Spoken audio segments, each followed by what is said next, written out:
Now, against the backdrop of the terror alerts issued by both the United States and the United Kingdom, the federal government has continued to reassure Nigerians that the country is safe and secure.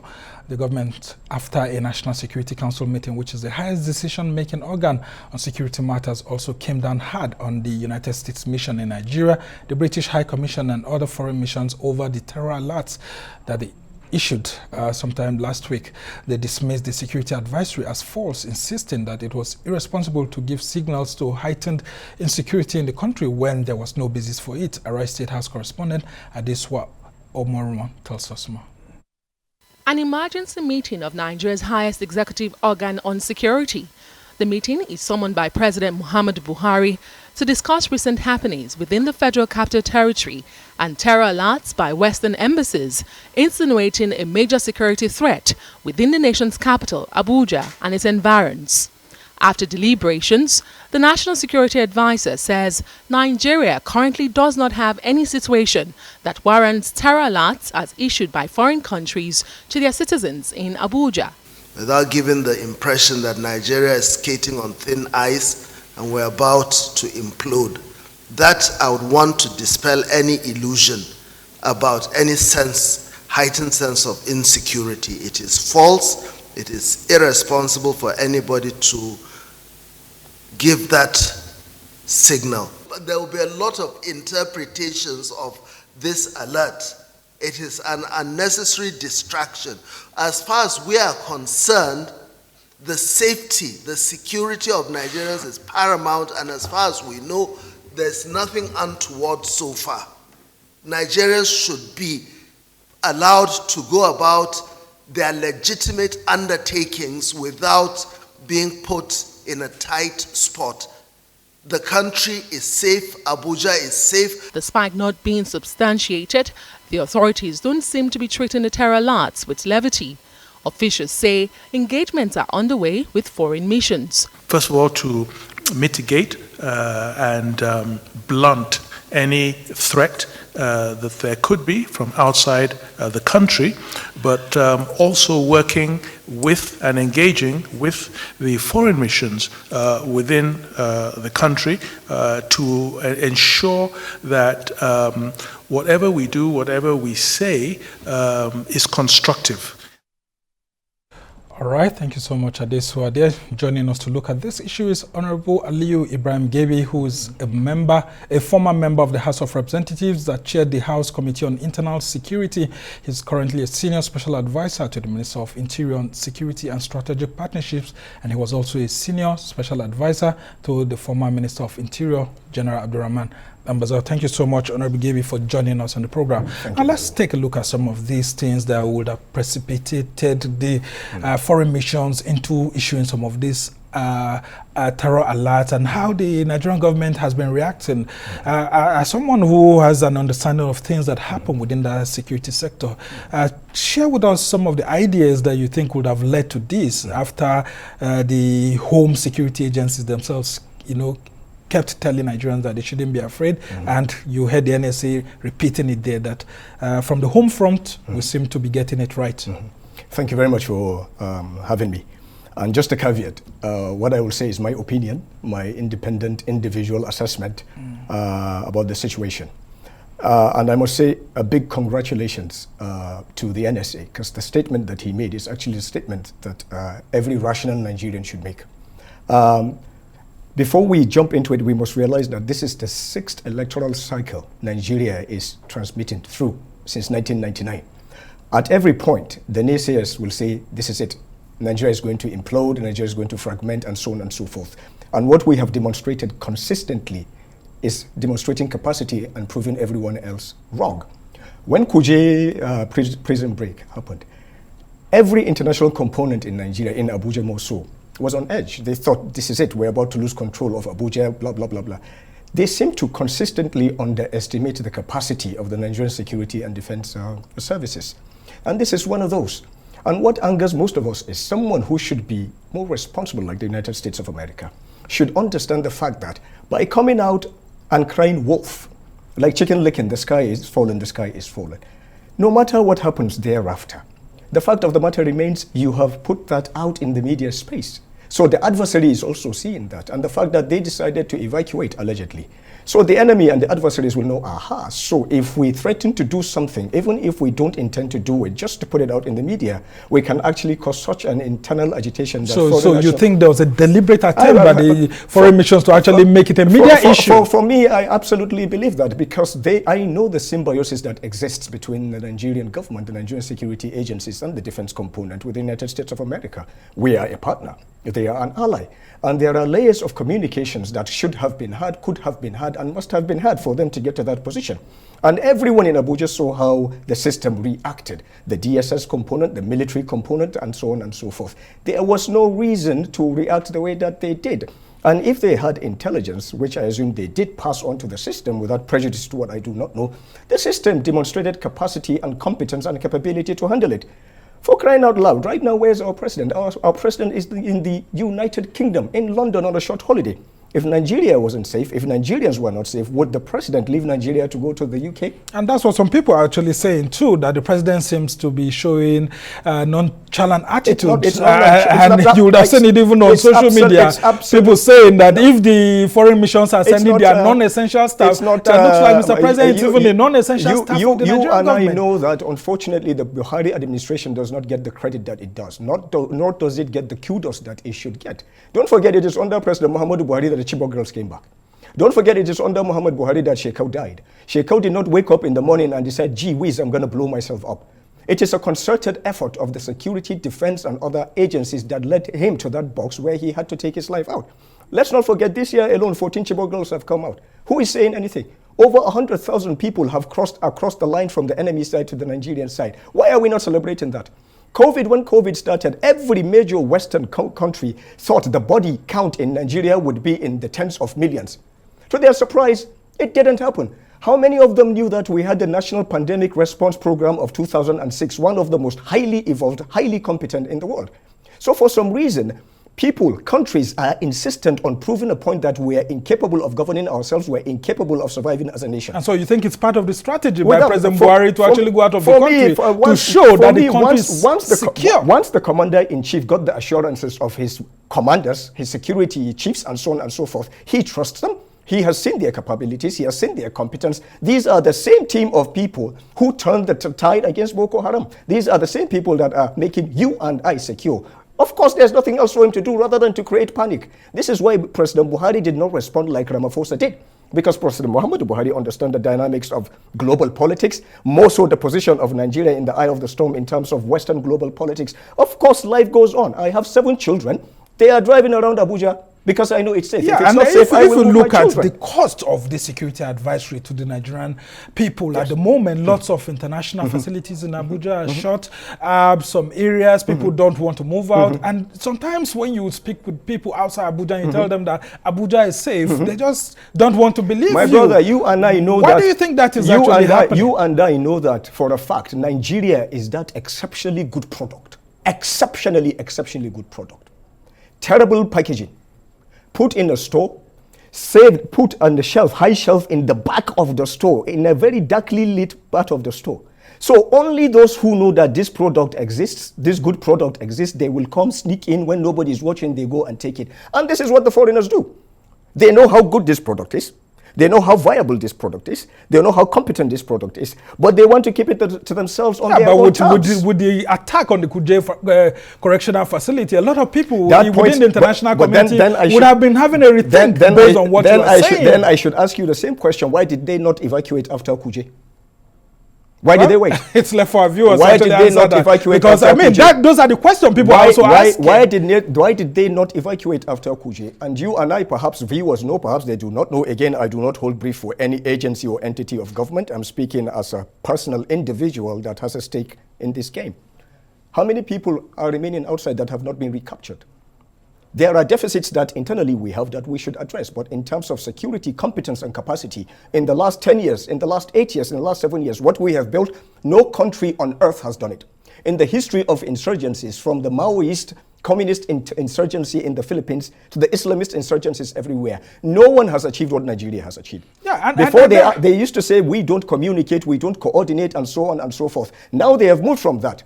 We are communicating, we are coordinating, we are seeing results, but someone somewhere is hell-bent on making sure the Buhari administration does not get the credit that it deserves after rolling back most of the adversarial enemies that we have, all the problems that we have in the security sector specifically. We have to ask ourselves why. The platforms that were acquired, before, who refused to sell us the platforms? Yeah, but these same Western countries are selling some of these platforms now to us, they are selling, and we have some good defense corporations. Now they are selling. Now, why do you think that will be happening and our intelligence services will also not understand the game at play? Our intelligence services, sir, know better than you and I, understand better than they could ever come out to mention. But the reason why they would not talk is for the same reason why you call them intelligence services. We don't come out and put our cards on the table because our allies, our friends, don't also come out and put their cards on the table. Those who claim Abuja was unsafe, 3 Halloween parties where people attended. A certain nation celebrated its military day yesterday in a public celebration. If Abuja was not safe, would they do that? Of course they would not. This is politics. Perhaps some people are not happy with the fact that we are still successfully transiting. Perhaps, my opinion, perhaps some nations are not happy with Nigeria's posture in terms of certain global events that are happening. That is my opinion. Or perhaps some people are just hell-bent on proving certain things that their analysts sitting comfortably in their countries who have never set foot in Nigeria have predicted that by so and so Nigeria will disintegrate. So every single day, Nigeria proves everyone wrong. If I were to write a book about Nigeria, I would title the book Nigeria ... against all odds. We're here. Okay. And one thing that got me thinking is that some of this security advisory had been issued in the past. But what really heightened this one was the evacuation of non-essential staff. And we usually see the U.S. doing this in war-torn countries like Syria, Afghanistan, Are we and so a on. war-torn country? And that's the question I want to ask you. Are we a does it war-torn look country? like that's the lens that they're using to actually look at us? That's their own collective, selective myopia. This is what they want to see, they see. To them, they want us to be for our circle to be their box and it must fit in their box. It cannot. We're a sovereign nation. We are not a banana republic. We are not a failing state. We are not a failed state by every single indices. If the problems that they are talking about were real, you and I will not be here in the Hilton having this conversation. So should we be reviewing our security cooperation with these countries as a country? We should absolutely review, redetermine, realign, reassign, reassess. We need to know who our friends are. We don't need friends in prosperity. We need friends who are there, who are here with us 24/7 throughout. Well, when everything happened after the fact, at this point in time, I am sure, again, speaking from my own perspective, we know who our friends are. We know who our adversaries are. We know who our potential adversaries are. We know who our potential friends are. Do you think this has to do with Nigeria's sudden romance with some Eastern countries? It doesn't. Eastern blocs. It is absolutely. And of course, you see where we are purchasing some armaments from Turkey and all of that. Irrelevant. Some countries are unhappy. Our preferred partner for purchase of material, equipment, platforms, and so on and so forth, at a point made it exceptionally difficult for us. If you recall, when Buhari came into power, there was a shortage of the AK-47 rifle ammunition. There was a 7-year waiting period. Why? Because the entire world was fighting ISIS. How did we overcome that?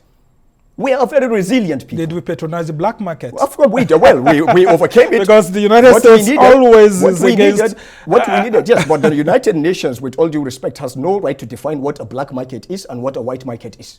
If I am to go to North Korea, for example, or Pakistan or India, your adversary is not my adversary. I'm looking for solutions to my problem. The President Commander-in-Chief, President Muhammadu Buhari's first responsibility is the welfare, safety, security of his citizens. And he has done that demonstrably well. Okay, I will ask you to hold on. Let me read this. Meanwhile, ahead of the 2023 elections, presidential candidates have started wooing voters with their electoral plans to tackle insecurity. For the presidential candidate of the New Nigeria People's Party, NNPP, Rabi Musa Kwankwaso, security is a major issue that needs attention.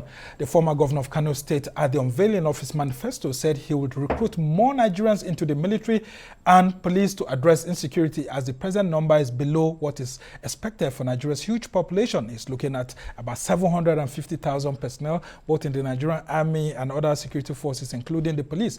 He also said his government will deploy technology to secure Nigeria. Now, for the candidate of the All Progressives Congress, Bola Tinubu, while sharing this same opinion on the security matter, says he's promising to recruit more personnel too into the country's security formations to combat insecurity. And I come back to you, Honorable Gaby. Is the problem of insecurity, does one of the solution or the major solution lie with recruiting more people? You can hear Rabi Musa Kwankwaso saying 750,000 personnel. I mean, where would we have the money to fund them? And of course, kitting and all of that in a time where several security architectures across the world are becoming smart, not increasing in huge numbers.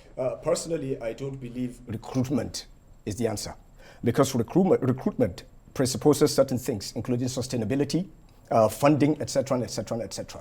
So I feel, in my opinion, the problem is we need to look. Everyone says the security architecture. In my opinion, it's not the security architecture. It is the security threat analysis matrix. We need to look at it critically. Up until now, anytime there's a problem in Nigeria, it is seen first from a regional perspective. Within the region, it's seen from a state perspective. From the state, within the state, it's seen from an ethnic perspective, then a religious perspective. So we need to sit down and define what it means to have a threat against our own existence, existential threats. First, define what is a Nigerian threat.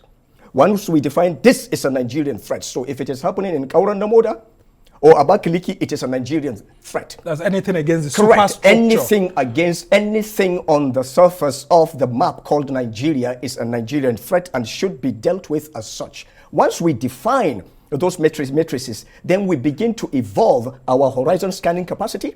Then we would know what we are dealing with now and what is lying across the horizon. This must continuously be updated, not that we sit down and wait until someone from outside tells us you have this threat. Two, we have the competence, we have organic early warning systems, but because it is not compatible with the Western paradigm of horizon scanning, you need to have technology, you need to have this, you need to have that, we allowed it to just sit down. So we need to look inwards, we need to reactivate those organic components that make us Nigeria. Then lastly, we need to define who a Nigerian is.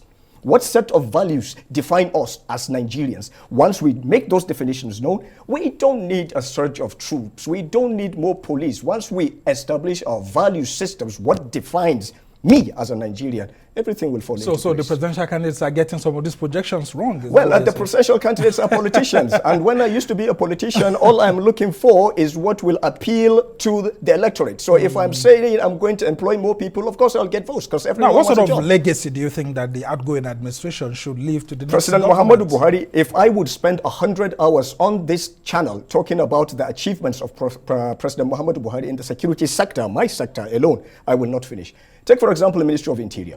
When President Muhammadu Buhari came on board, General Dambazo was made Minister of Interior. In the whole Federal Fire Service, there was only one vehicle, and it was not operational.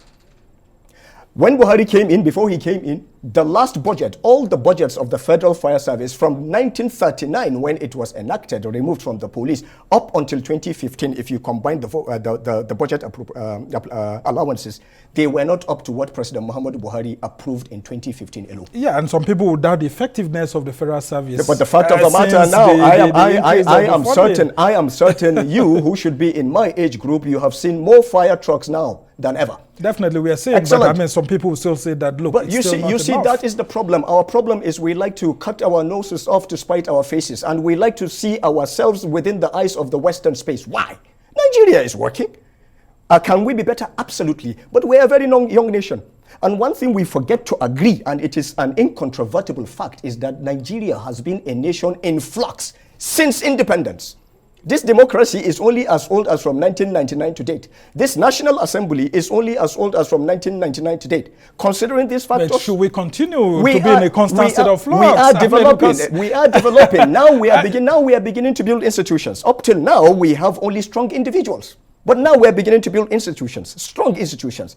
Before, if you have a weak head of the institution mimics. If you have a strong one, it mimics. But now it is almost fire and forget.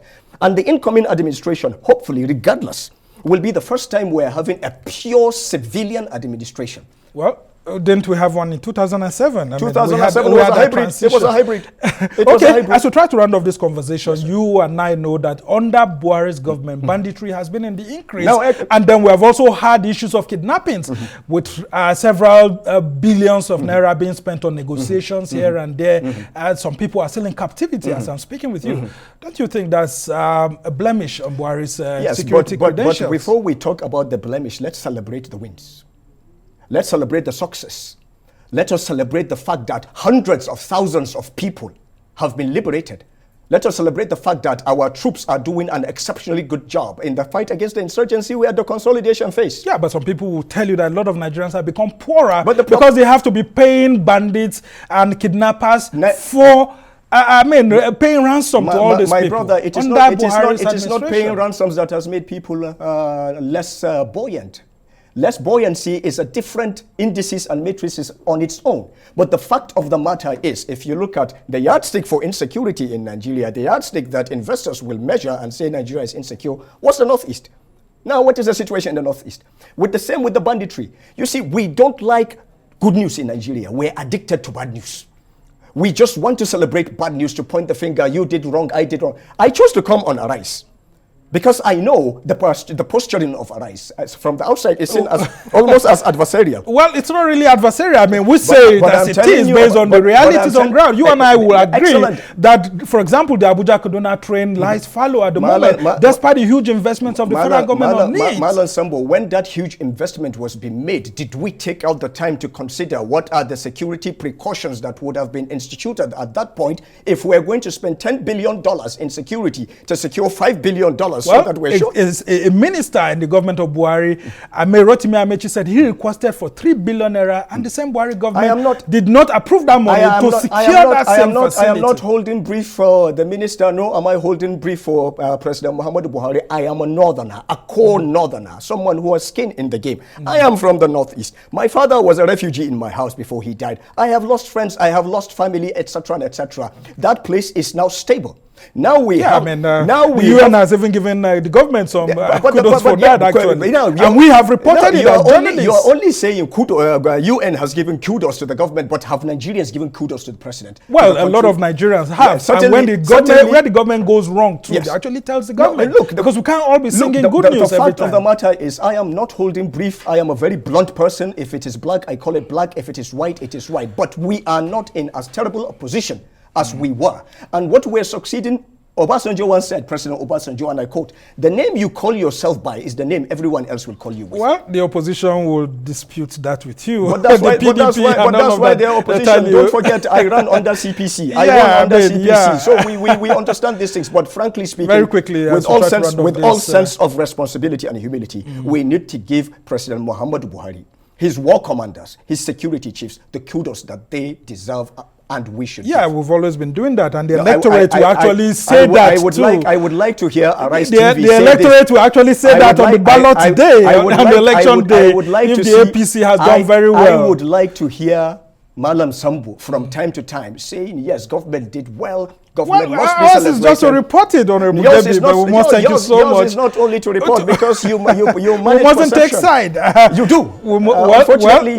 It's left for people to judge us, actually. But we must thank you so much, Honorable Aliyu Debbie, who's a Senior Special Assistant to the Minister of Interior on Security and Strategic Partnership, and he was a former member of the House of Representatives. Under CPC. Yeah, under CPC, not APC. Not You're trying to play politics. No, I'm not playing politics. All right, but we must thank you so much. Thank you very this much. is where we draw the curtain on the show this week. On behalf of our team here in Abuja, London, and Lagos, we thank you so much. I'm Samno Sambo. See you next week.